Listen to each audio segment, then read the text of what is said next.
Hi, are you taking the US Citizenship Test? This video is part 3 on the US rights and responsibilities that you need to know for the test.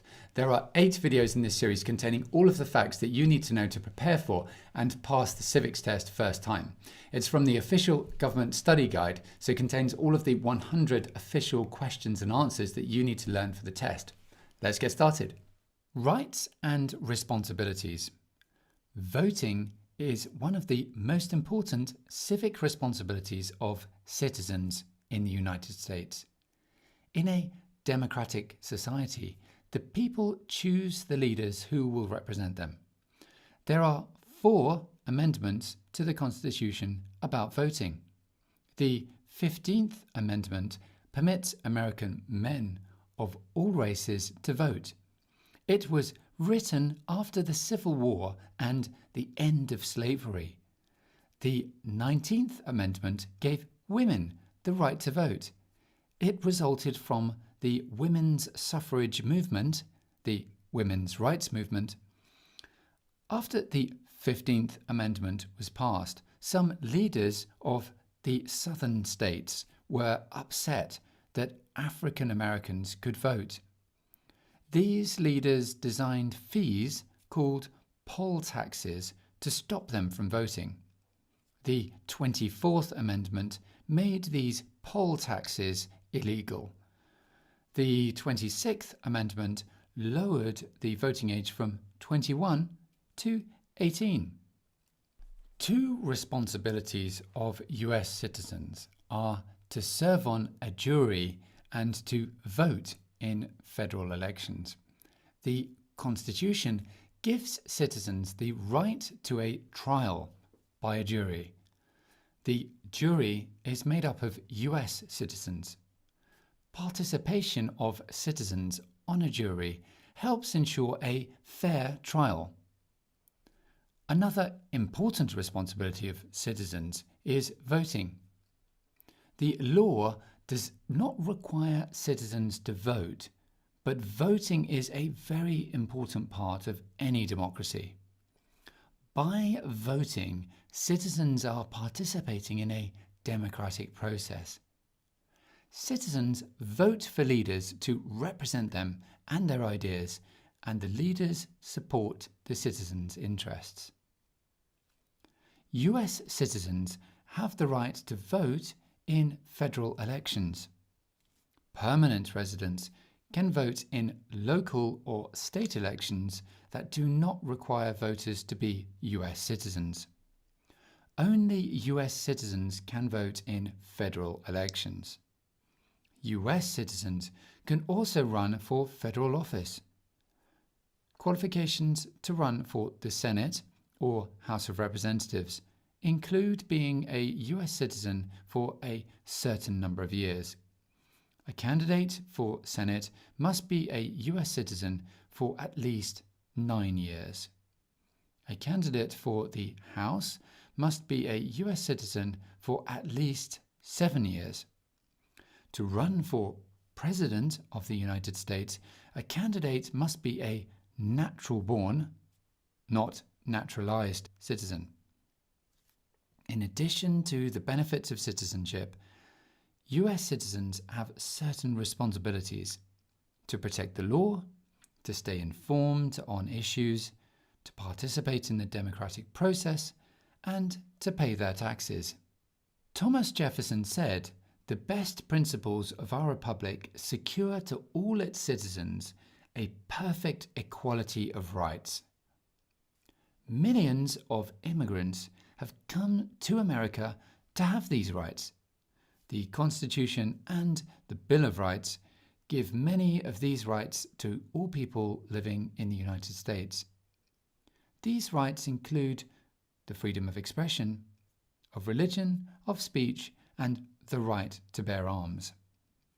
All people living in the United States also have many of the same duties as citizens, such as paying taxes and obeying the law. The flag is an important symbol of the United States. The Pledge of Allegiance to the flag states, "I pledge allegiance to the flag of the United States of America and to the republic for which it stands, one nation under God, indivisible, with liberty and justice for all. When we say the Pledge of Allegiance, we usually stand facing the flag with the right hand over the heart. Francis Bellamy wrote the pledge. It was first published in the Youth's Companion magazine in 1892 for children to say on the anniversary of Columbus's discovery of America. Congress officially recognized the pledge on June the 22nd, 1942. 2 changes have been made since it was written in 1892. I pledge allegiance to my flag was changed to I pledge allegiance to the flag of the United States of America. Congress added the phrase under God on June the 14th, 1954. When the United States became an independent country, the Constitution gave Congress the power to establish a uniform rule of naturalization. Congress made rules about how immigrants could become citizens. Many of these requirements are still valid today, such as the requirements to live in the United States for a specific period of time, to be of good moral character, and to understand and support the principles of the Constitution.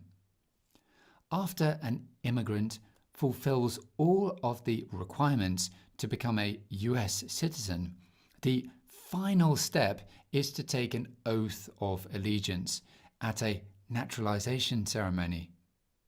The oath of allegiance states, I hereby declare on oath that I absolutely and entirely renounce and abjure all allegiance and fidelity to any foreign prince, potentiate, state, or sovereignty, of whom or all which I have heretofore been a subject or citizen, that I will support and defend the Constitution and laws of the United States of America against all enemies, foreign and domestic, that I will bear true faith and allegiance to the same, that I will bear arms on behalf of the United States when required by the law, that I will perform non-combatant service in the armed forces of the United States when required by the law, that I will perform work of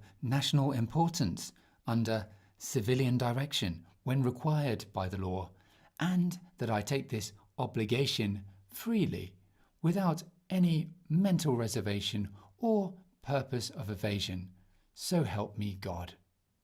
For most of US history, Americans had to be at least 21 years old to vote. At the time of the Vietnam War, during the 1960s and 1970s, many people thought that people who were old enough to fight in a war should also be old enough to vote. In 1971, the 26th Amendment changed the minimum voting age from 21 to 18 for all federal, state and local elections. The National Voter Registration Act of 1993 made it easier for people to register to vote. Now they can register to vote by mail at public assistant offices or when they apply for or renew their driver's license. Citizens play an active part in their communities. When Americans engage in the political process, democracy stays alive and strong. There are many ways for people to be involved. They can volunteer to help new immigrants learn English and civics, join the Parent-Teacher Association of their child's school, run for a position on the local school board, or volunteer to help at a polling station.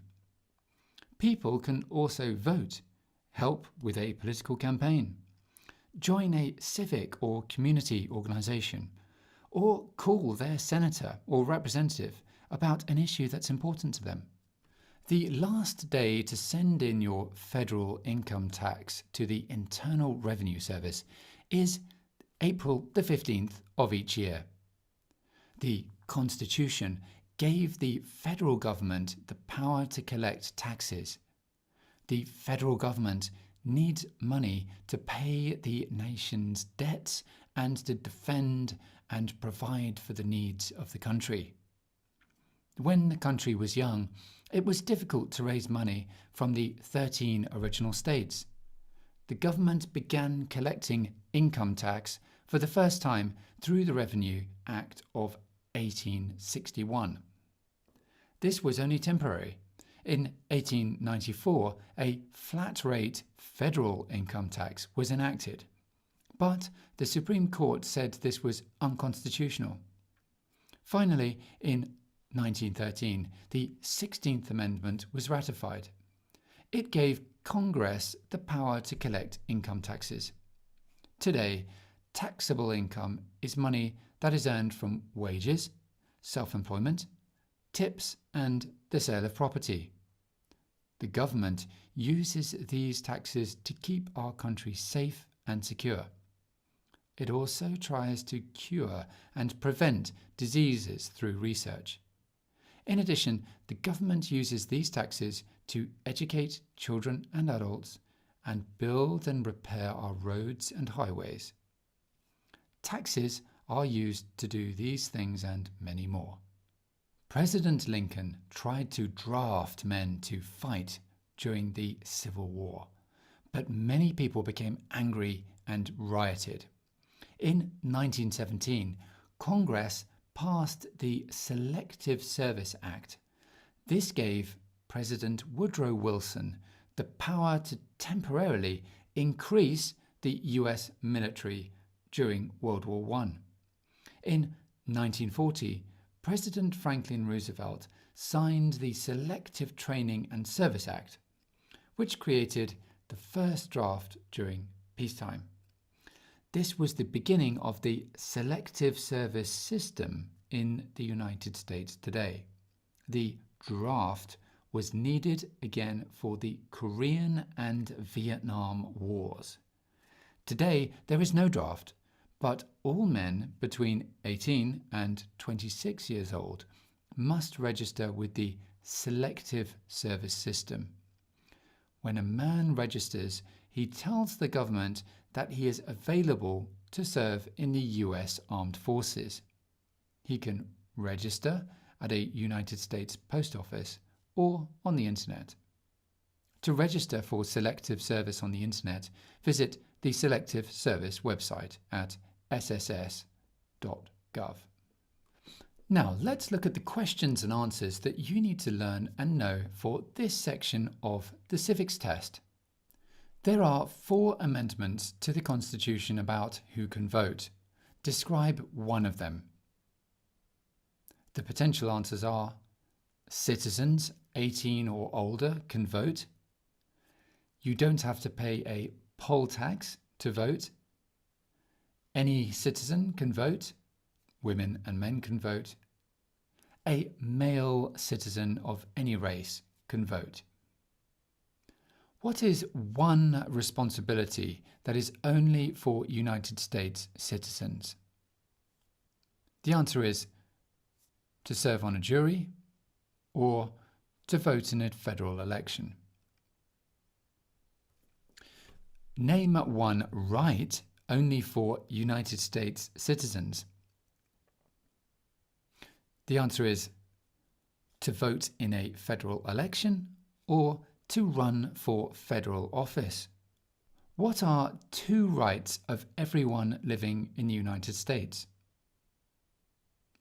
The potential answers are freedom of expression, freedom of speech, freedom of assembly, freedom to petition the government, freedom of religion, the right to bear arms.